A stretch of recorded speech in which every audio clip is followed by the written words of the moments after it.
Welcome back to Ordinary Council Meeting 4527. In closed session, we considered 3 items of business.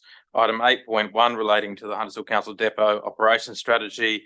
The recommendation that was resolved was that the Council approve and the Council approve and recommend next steps for the long-term strategy for the formal works depot as described in the body of this report. And 2, the Council resolved and recommended the next steps for the proposed Huntersville Works Depot operational model as described in the body of this report. That item 3, the council delegate authority to the general manager or his delegated officer to finalise the recommended steps as outlined in the body of this report. And part 4, that a further report be brought back to council to determine the outcomes of the expression of interest for the subject land and to provide a further update.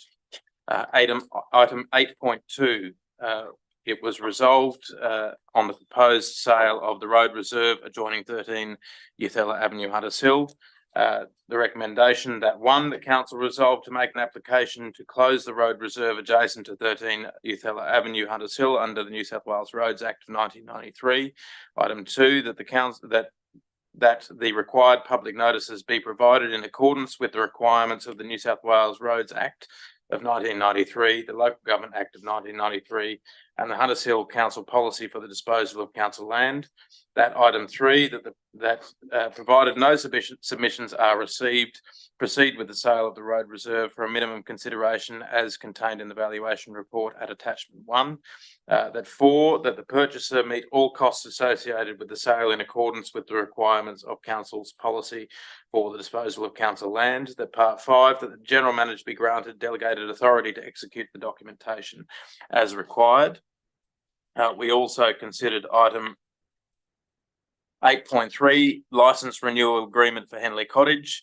The recommendation that was resolved was that council enters into a licence agreement with 2RRR on the terms and conditions contained in the body of this report and within the draft licence agreement as shown at attachment 1. That 2, that the general manager be delegated authority to finalise any matters in relation to the licence with key terms detailed in the body of this report and to execute the agreement on behalf of council. Councillors, is there any other items of general business or questions without notice? If not, I will close the meeting at 9:39. Thank you.